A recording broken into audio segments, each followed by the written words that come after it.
Bagaimana kata ia benar-benar mengubah lagu hit DNA BTS menurut Jimin?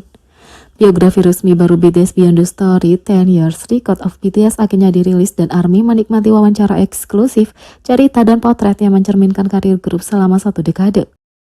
Buku ini terdiri dari 7 bab, di mana ke-7 anggota membawa ARMY dalam perjalanan mereka dari debut di bawah perusahaan kecil Big Hit Music, sebelumnya Big Hit Entertainment, hingga merayakan ulang tahun ke-10 mereka sebagai salah satu artis musik global teratas.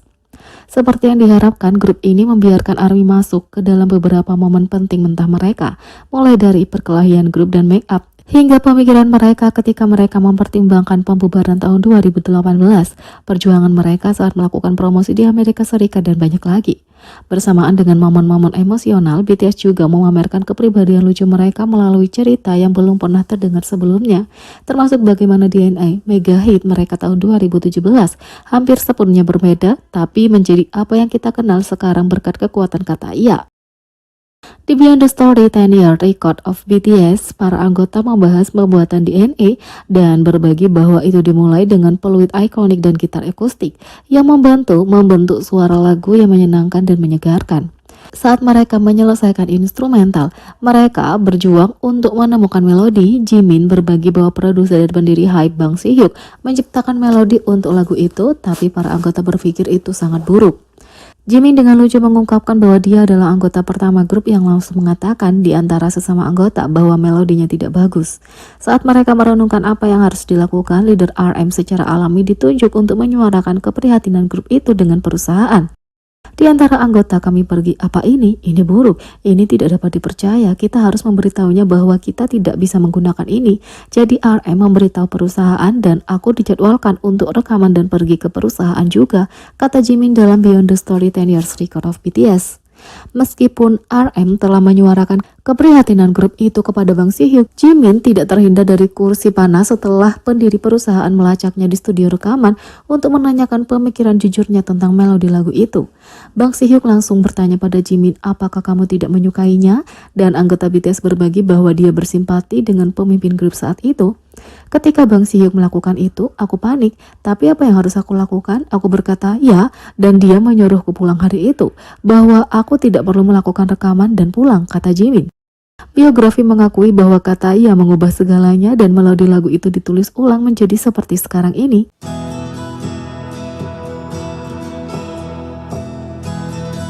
Sementara itu, J-Hope membagikan insiden yang menjadi penggerak grup untuk ingin sukses.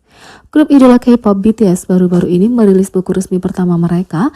Buku ini diterbitkan untuk merayakan ulang tahun ke-10 grup itu, dikemas dengan cerita-cerita di luar apa yang sudah diketahui penggemar tentang BTS, termasuk foto, video yang belum dirilis, dan banyak lagi. Saat penggemar mulai menerima buku mereka, cuplikan dari berbagai episode dan cerita muncul secara online. Satu postingan komunitas online mendapat banyak perhatian saat J-Hope mengungkapkan sebuah insiden yang tetap menjadi kejutan besar baginya. J-Hope mengatakan, kembali ketika kami berpromosi dengan Danger, itu sangat sulit bagi kami. Ketika kami merilis album Dark and White dan kembali dengan Danger, kami telah melakukan prarekaman sekitar 20 kali untuk program siaran musik. Tapi kami juga harus pergi ke acara lain karena mereka mengatakan kami adalah salah satu nominasi untuk tempat pertama. Itu adalah sesuatu yang harus kami hadiri, jadi kami naik panggung bahkan melalui semua kekacauan. Tapi setelah naik ke atas panggung, kami menyadari bahwa kami bukan nominasi untuk tempat pertama hari itu. Ini datang kepada kami sebagai kejutan besar. Kejutan yang dialami J-Hope bukan semata-mata karena mereka tidak menjadi runner-up di urutan pertama. V dengan hati-hati menjelaskan kejadian ini lebih detail. Punya tim lain sebagai calon untuk tempat pertama baik-baik saja, kami hanya harus bekerja lebih keras. Tapi di siaran, kami selalu menyapa senior dan junior kami. Tapi hari itu ada orang yang mengabaikan sapaan kami. Ada yang mencemooh bahwa kami bukan runner-up untuk posisi pertama.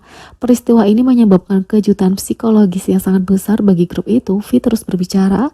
Setelah siaran, kami semua masuk ke dalam mobil. Beberapa anggota menangis, beberapa marah, dan beberapa tidak mengucapkan sepatah kata pun.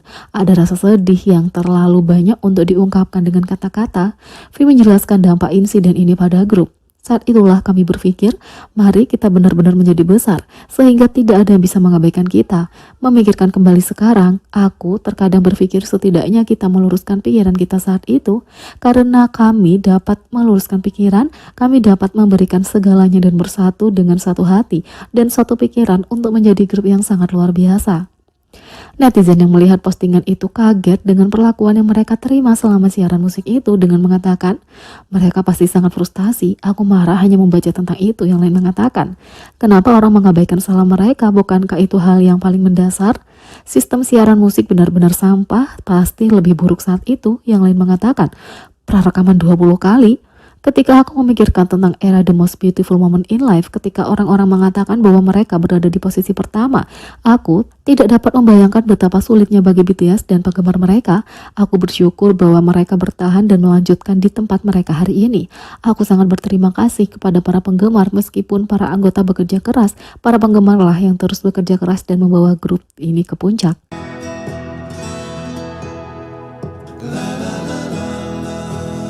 BTS juga berbagi rasa sakit dan kebahagiaan dalam memoir hari jadi ke-10.